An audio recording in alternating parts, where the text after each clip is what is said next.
कालू जी, क्या ये सारी जमीन हमारी है? हा हा हा हा हा। हाँ, दूर दूर तक जहाँ तक नजर जा रही है गोरी, ये सारी जमीन हमारी है। तुम्हारी शादी किसी अरे गैरे कौवे से नहीं हुई, कालू कौवे से हुई है, कालू कौवे से। लेकिन कालू जी, इतनी सारी जमीन आपने कहाँ से ली है? अरे गोरी, इसमें से कुछ मेरे वालिद ने गरीबों से छीनी थी और कुछ मैंने। लेकिन तुम परेशान बिल्कुल मत हो, ये अब हमारी है और तुम आराम से इसमें रहो। गौरी महारानी को धूप से बचाने के लिए एक गरीब परिंदे ने छाता पकड़ा हुआ था। उसी गरीब महल्ले में एक कबूतर भी रहता था और कबूतर की वाइफ का अमरूद खाने पर बहुत दिल करता है और वो अपने हस्बैंड कबूतर से ऐसे कहती है, कबूतर जी, आज मेरा अमरूद खाने पर बहुत दिल कर रहा है। आप प्लीज़ मेरे लिए कहीं से अमरूद ले आइए। हाँ हाँ, मैं अभी जाता हूँ, मैं तुम्हारे लिए अमरूद लेकर आता हूँ। फिर कबूतर अपने घर से अपनी वाइफ अमरूद लेने निकल पड़ता है। वो उड़ते उड़ते सीधा कालू कौवे के अमरूद के बाग में पहुंच जाता है। अरे, कालू कौवा तो कहीं भी नहीं दिख रहा। मैं ऐसा करता हूँ कि अमरूद तोड़ देता हूँ, फिर बाद में कालू कौवे को बता दूंगा। और ऐसे जैसे ही कबूतर अमरूद तोड़ने ही लगता है तो पीछे से गौरी कभी आ जाती है। हाँ भाई, यह बाग तेरे बाप का है क्या? इतनी हट धर्मी से अमरूद तोड़ रहा है मोटी नाक वाले कबूतर। अरे क्या हो गया है गौरी बहन, मैं तो वैसे ही तोड़ रहा था। मैंने सोचा कि मैं कौवे भैया को बता दूंगा। दरअसल मेरी वाइफ का अमरूद खाने पे बहुत दिल था। अच्छा, तुम्हारी वाइफ का भी क्या ही दिल है जो हमारे बाग पर ही आकर टिका। मैं अभी बताती हूँ महाराज कौवे को और वो तुम्हें उल्टा लटकवा देगा। और इस तरह गौरी कवि कबूतर को बहुत सी बातें सुनाती है और कबूतर बेचारा अमरूद लिए बगैर ही वापस अपने घर की तरफ चला जाता है। लेकिन गौरी कवि का गुस्सा अभी तक ठंडा नहीं हुआ था। वो पीछे से कबूतर के घर पे चली जाती है। अरे कबूतर जी, आप मेरे लिए अमरूद ले आए हैं? नहीं नहीं, वो तो मैं गया था अमरूद लेने, लेकिन मुझे अमरूद नहीं मिला। वो ऐसे ही बातें कर रहे थे कि गौरी कवि भी उनके घर पर आ जाती है। साफ साफ कहो ना कि अमरूद चोरी करते हुए पकड़े गए तुम, इसीलिए तो अमरूद नहीं ला पाए। अरे आप यहाँ पर कैसे? अरे गंदी आंखों वाले कबूतर, तू मेरे खेत में आ सकता है मेरा अमरूद चुराने, तो मैं तुम्हारे घर भी नहीं आ सकती क्या? आप यहाँ पर कैसे के बच्चे? और ऐसे कबूतर को उसकी वाइफ के सामने बेइज्जत करने के बाद गौरी कवि वहाँ से चली जाती है। कबूतर जी, क्या ज़रूरत थी आपको चोरी करने की? मैं ना खाती अमरूद, ऐसे ही गुजारा हो जाता, लेकिन हमारी इतनी इंसल्ट तो ना होती ना। कबूतर शर्मिंदा था, इसलिए वो खामोश रहता है। अभी कुछ दिन ही गुजरे थे कि तोते की बकरी घास खाते खाते सीधा कालू कौवे के खेत में जा पहुंचती है। तोते बेचारे को तो मालूम तक न था कि उसकी बकरी उधर जा पहुंची है, लेकिन कालू कौवे और गौरी कवि को जैसे ही पता चलता है तो वो तो बहुत बेरहमी से उसको पकड़ने का हुक्म देते हैं। कालू कौवा और गौरी कवि अपनी ज़मीन में बैठकर झूले ले रहे थे। वो बकरी देखो रामू, वो देखो हमारे खेतों में बकरी आ गई है तोते की, इसको पकड़ो और धूप में बांध दो। और हाँ, ना इसे पानी देना और ना घास, ऐसे ही बिलक बिलक कर मर जानी चाहिए ये। कालू कौवा और गौरी कवि बहुत बेरहम थे। वो उस बेचारी बेज़बान बकरी पर बहुत जुल्म करते हैं और वो हमेशा ही ऐसे किया करते थे।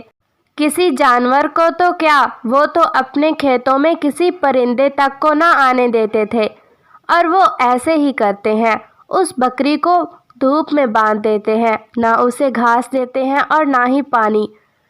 तोते को तो मालूम तक न था कि उसकी बकरी गई कहाँ है।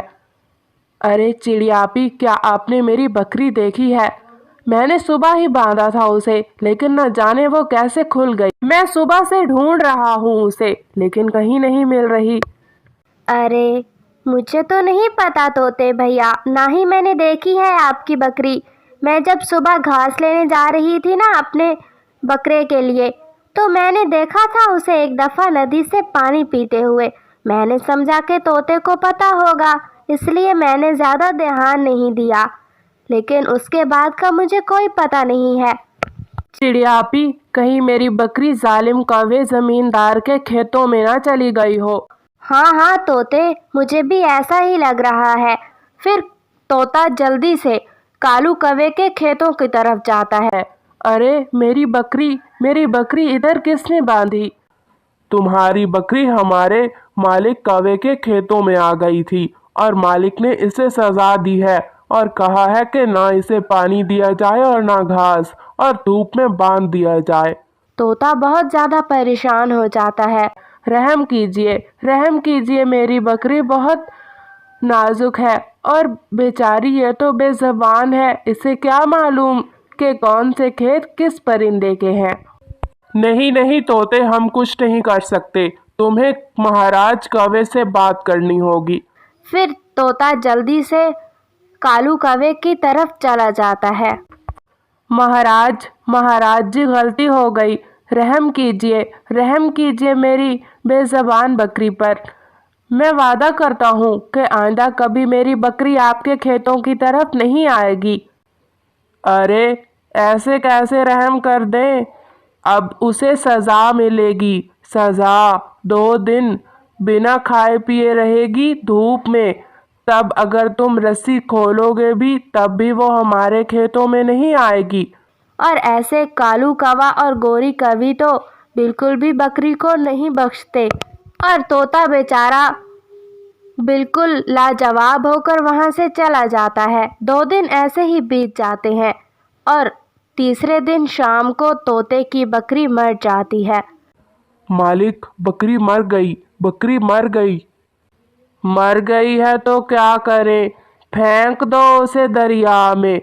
अच्छा ही हुआ, अब किसी भी परिंदे का कोई जानवर हमारे खेतों में नहीं आएगा।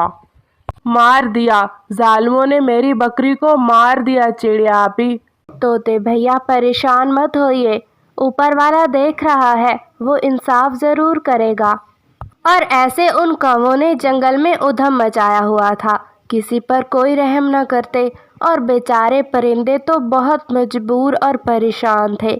वो करते भी तो क्या करते, वो जंगल तो छोड़ नहीं सकते थे, और अपने जानवरों को वो कैसे और कितनी देर तक बांध सकते थे।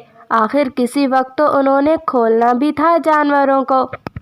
ऐसे ही एक दिन चिड़िया की बेटी गुड़िया अपने बकरे को घास खिला रही थी, और जैसे ही वो बकरे को घास खिला रही थी तो उसके पास एक प्यारी सी तितली आ जाती है।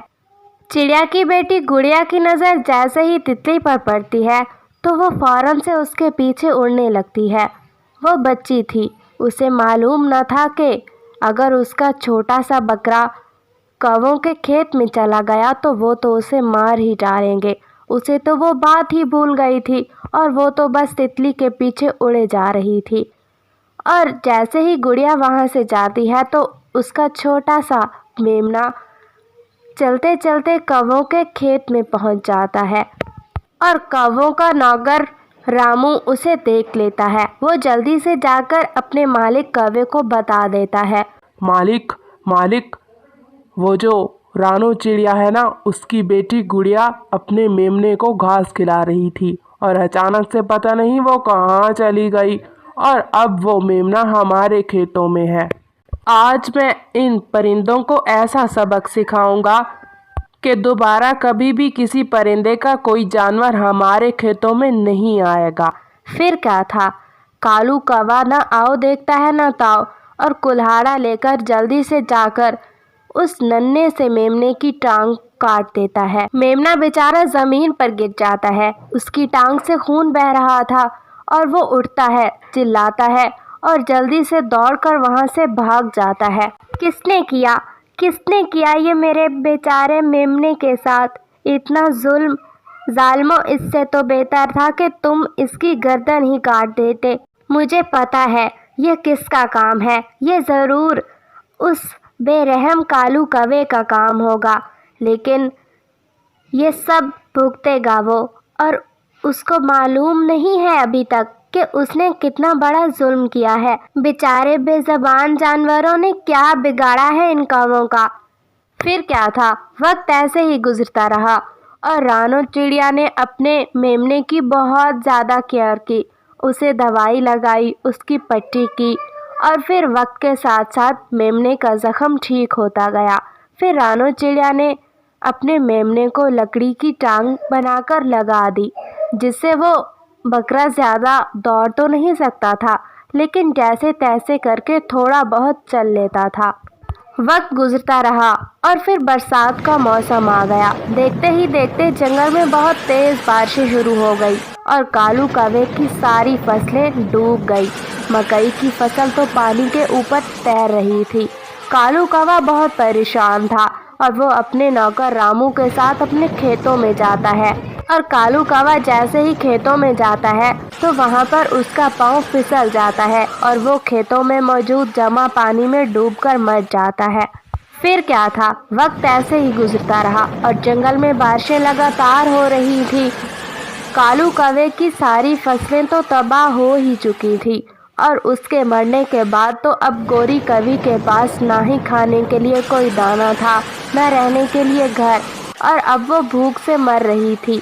फिर क्या था, वो पहले तोते के पास जाती है और तोता तो उसे देखकर दरवाज़ा तक नहीं खोलता। फिर वो रानो चिड़िया के पास जाती है और उसे सारी बात बताती है। अगर बात हम परिंदों की होती तो हम शायद तुम्हें माफ़ कर भी देते, लेकिन तुमने जुल्म हमारे बेज़बान जानवरों पर किया था और वो हम तुम्हें कभी माफ़ नहीं करेंगे। अभी तो कुछ भी नहीं, अभी तक तो तुम्हारी पूरी उम्र पड़ी है, और तुम ही तो थी जो कालू कौवे को मज़ीद भड़काती थी, और तुम बहुत भुगतोगी अपना अंजाम। और रानो चिड़िया वहाँ से चली जाती है।